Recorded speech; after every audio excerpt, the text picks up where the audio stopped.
Colonel, so your agency's report that you supplied to me on the body-worn camera pilot program pointed out that Rhode Island is only one of three state police agencies in the country that does not have either an in-car camera system or a body-worn camera. Is that a distinction that you want? No, that is a very good point. So there are 49 state police agencies or highway patrols. Hawaii does not. They have a sheriff's department, which has statewide jurisdiction. And of that number, 46 have some type of body-worn camera or in-car camera or both. 3 states do not: Rhode Island, New Hampshire, New York. And that, once we started doing the research, we realized we really needed to step this up. Did that surprise you that you were one of 3? It did. Yeah. It did. And that conversation was had in the first 48 hours I was here, back as the superintendent. So that tells me that this is a priority for you. It is. It's been a priority from day one. Why? And, Why is it so well, important? because I was involved in as a community outreach coordinator for the state police, and it's very important to have transparency with an agency to build trust with the community, and for many other reasons, accountability of the police officers, the troopers that are wearing body-worn cameras, that it is an accurate depiction of what really took place. And then there's training and there's safety, other concerns. So it's a tool that a modern law enforcement agency should have. Body-worn cameras have been around for a long time. You've been a colonel since 2019, and you were on the job for a couple of decades prior to that, or a few decades prior to that. Why do you think it took so long for the state police to get to this point?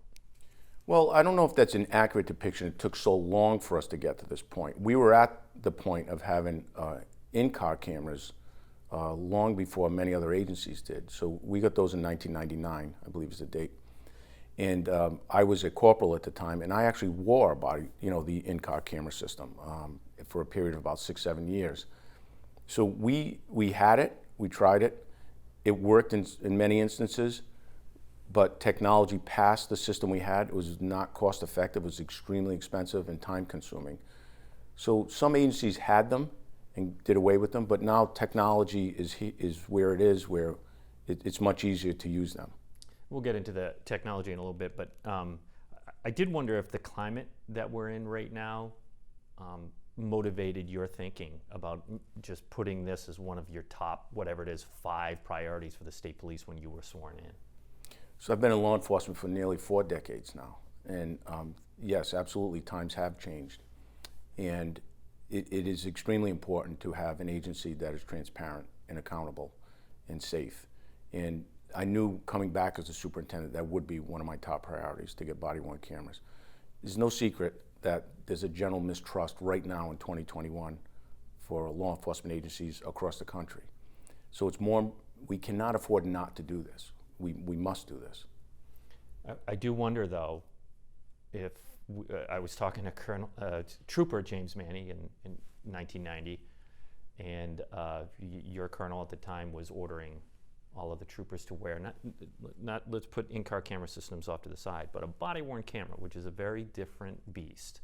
How would Trooper Manny have felt about that? Well, let's face it, I don't know really anyone in any line of work that would like to have a camera on them and follow them in their day-to-day activities. And if you asked me that 30 plus years ago, I might have thought, well, why? Why do we need this? But once again, times have changed a lot in that 30 plus years. If you even asked troopers 2 years ago, how do you feel about body-worn cameras? There was some apprehension. Mm-hmm. It's not for any other reason other than you have a camera on you that is recording all the time. But if you ask that same set of troopers right now, I think they would embrace it. You do? I do. Why? Well, because they recognize that this general mistrust across the United States, and they recognize that it would not only provide great transparency for the agency, and they would be accountable for their actions, but also it's a great training aid and it's a very safe thing to wear. I think 19 troopers took part in the pilot program. I don't have it in front of me, and there was a survey that was conducted. Now it's a very small sample, it's only 19. What did you find from the troopers that wore it during the pilot program, the 6 months? What were their feelings about it? So let me just back up a little before I answer that question. To go back to your last question as well. Any police agency, just not Rhode Island State Police, you talk to any colonel from any New England state or across the country, there's always a general apprehension for police officers and troopers to wear body-worn cameras. It's not just a thing here in Rhode Island that I could make that statement. For example, the Mass State Police, who you have a relative on. I do. It was, there was apprehension there, but once it was implemented, but generally, when you talk to, and I talk to the other 5 New England State Police colonels often, and we meet often for best practices. What they found overall was that once the body-worn cameras were implemented, they were embraced by the agency. That's my experience as well, talking to Providence police officers where there was, as you use the word, apprehension initially 3-4 years ago whenever they started it. That's right. And then you talk to them now, it's almost just standard operating procedure. They're a little more used to it. Is that what you tell your rank and file here in Scituate? Yes, I've met with the union. I've met with just about every trooper on this job to explain to them why we need these body-worn cameras. And that is all part of making them feel comfortable with them, that we would use them for the reasons I gave, not to discipline them if they didn't have their Stetsons on, or, that's not the purpose of a body-worn camera. It's to protect the public, it's to protect them, and to protect the agency. Well, of course, you wouldn't use the body-worn camera or you could, I suppose, but you said you're not going to use the body-worn cameras to get them on ticky-tack things, on not wearing their Stetson or whatever other policies that you might have that could be captured on video. However, I'm sure the Troopers Association and the troopers are well aware that in a use of force situation, if the video catches something that does not follow the policies and protocol of the Rhode Island State Police, that video could be used in a disciplinary action. Is that correct? It could, but once again, let's back up 2 years ago. Let's talk 2019 when I came back, and now. Mm-hmm. I think the apprehension was much greater back then for rewinding the video and playing it back. But now there's not, because these troopers recognize that their credibility is at stake sometimes. It's a national issue, mm-hmm. just not here in Rhode Island, and they need something to document and also to hold the agency accountable for an incident that took place. It's extremely important. I've had these discussions with the Rhode Island Attorney General, and he feels the exact same way. Are you getting buy-in from the union right now, or what's their body language? Well, the union is, I would say overall, yes. They recognize it is a tool that is much needed in Rhode Island now. Now is the time. Once again, we go back to 46 out of 49 state police agencies have it. We cannot be on an island alone here. We have to, this is a modern technological advancement for this agency, and we have to embrace it.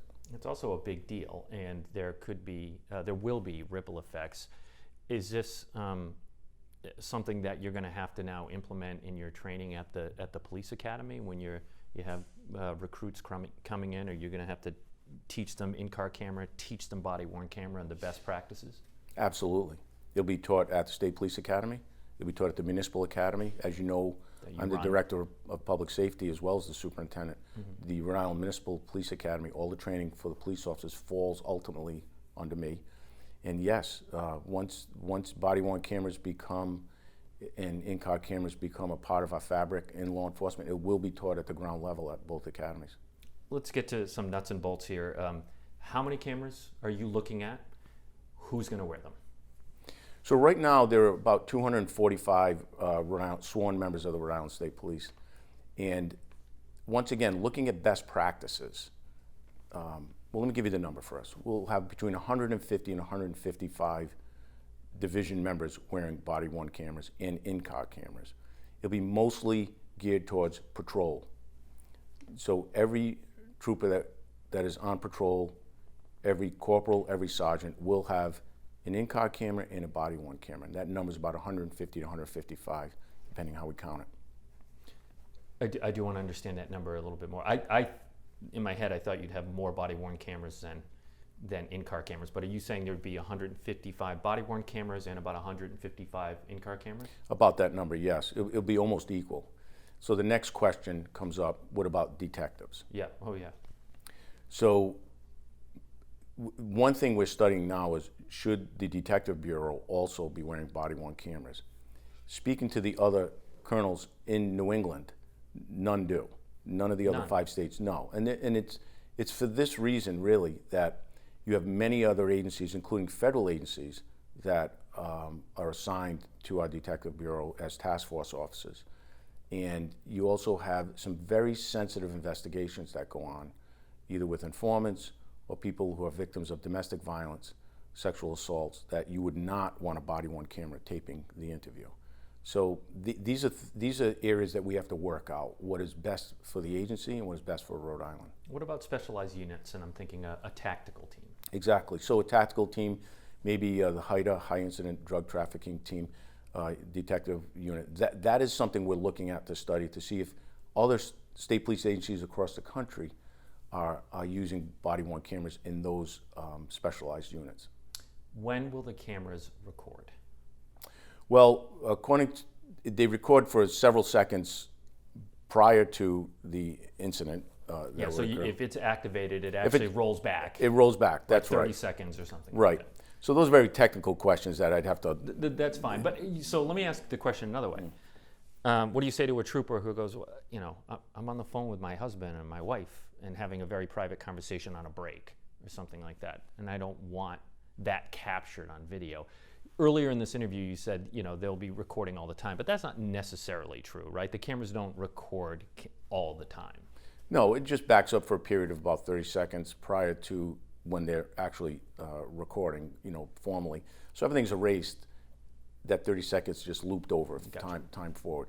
Yeah, well, that's one of the concerns we're addressing with the union. That like if you could record the 30 seconds prior to any incident, what exactly could be done with that? But that's one of the areas we need to iron out.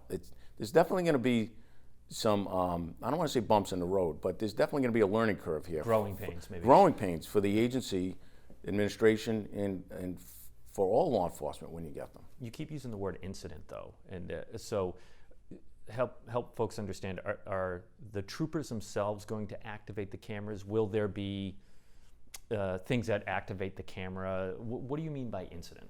So this is all it's a work in progress right now. But once your emergency lights are activated on your cruiser, the in-car dash cameras will automatically go on, and that's what we did in 1999. Mm-hmm. Once there's a major incident, if it should occur, or you know there's a verbal argument going on, a trooper could manually activate it. But there are ways that it would just be self-activating. Okay. And with the in-car camera system, you know, I know body-worn cameras, they record audio. In Providence, that 30-second pre-roll does not record audio. The audio kicks in, you know, at the point that they activate it. In-car cameras, remind me, do those record audio as well? They do. Okay. Both outside and inside the car, do you recall? Well, it's wherever that trooper is. So is the trooper wearing some sort of, I don't mean to get too technical, but I am interested. Is the trooper, when you had it? We had a mic pack that we had to wear. You did? We did. Okay, I didn't realize that. All right. So technology will dictate where the system that we ultimately choose, and we're looking at 2 different ones right now, will ultimately determine how this will work. They work a little differently. So that is a perfect segue to my question. You're looking at 2 different technologies. When are you going to choose? What is your timeline? So that is what we're working on right now. We really looked at the state police agencies in our surrounding area, New Jersey, Massachusetts, Michigan, even though it's not as close as I led you to believe. But we're looking at what is the best system that they have and that work integrated very well with their agency. So we've narrowed it down to 2 right now that we're really looking at, and that will ultimately be determined soon. When do you, best case scenario, anticipate your troopers to be outfitted with body-worn cameras? Well, we're hoping it's sooner than later. So once again, once the camera system is chosen, and once we get funding for it, and we are applying for federal funds like many other police agencies across the country, we're hoping within about a 6-month period, maybe hopefully within that time frame, we could So by the end of this calendar year, it's possible. It's possible, yes. Okay. Well, you brought up the biggest thing, which is funding, and when That's you talk to law enforcement agencies anywhere, they one of the big hurdles, of course, is cost. Do you have a back of the napkin estimate on what the annual cost to a body-worn camera and in-car camera system will be? I do. It's not a cheap proposal. It comes with a cost, but once again, we cannot afford not to do this. So it's about a $2.5 million cost for the systems over a 5-year period. So it's about $500,000 a year. But also, part of the cost that an agency must bear is the increased public records request, the increased accountability, fixing this equipment, replacing the equipment. So we estimated we would need 4 FTEs, a legal counsel, a paralegal, an IT person, and an administrator to oversee the program. And that's very conservative. Connecticut State Police, which has had these cameras for a long time, they have a much larger infrastructure to assist them in keeping this program going. They're a larger agency, though. Much larger agency, that's right. All right, and finally, the last thing we're going to talk about is the policy. According to the report I read on the pilot program, you had a draft policy that you implemented for the pilot program. So I understand that it is a work in progress, but specifically, I want to know your philosophy. Is body-worn camera video a public record in your view? Well, whether it's my view or not, it's determined to be, legally, it is a public record. There are certain restrictions on it. For example, if it's an ongoing investigation or, but we have legal counsel that will guide me on exactly what videos can and will be released. But yes, they are a public record. Every law enforcement agency has had to make some tough calls on the balancing test. You talk about open and ongoing investigations, but something might have happened in a community, and that community is a tinderbox because there was a use of force incident between a police officer and a civilian. And that agency has determined, you know what, we got to put this video out so people have a broader understanding of what happened. Would you be open to that? I am. That is a very sensitive issue. That's a very tough call on the leader of any agency. And I've worked closely with Commissioner Parry, who was my boss way back. And I think it's extremely important that if there is an incident that occurs somewhere in the state that is like you used the term, a tinderbox, that we would need to really look at releasing that video sooner than later. By the way, when we talk about cost, so people understand, they think about the equipment themselves, but oftentimes a big hurdle or a big cost is the storage. I can't even imagine 155 in-car cameras, 155 body-worn cameras. The amount of video that this agency is going to roll in a single day seems unwieldy, and how to store that and all that. How would that work? Would you have a server farm in Scituate, or do you have an understanding of how this content would be stored? I do. It'll be stored in the cloud, but you bring up a very important point. When you're looking at any new type of equipment or policy or whatever we're looking to implement within an agency, the cost of the equipment is really only one piece of it. There's training involved in sustaining this piece of equipment for a long period of time. So there's really 3 areas that you have to look at, almost like a triangle. Like the cost of the equipment is only about a third of what it's really going to cost to implement this in this agency. Once again, it's just not this agency, it's every agency is faced with the same type of decisions.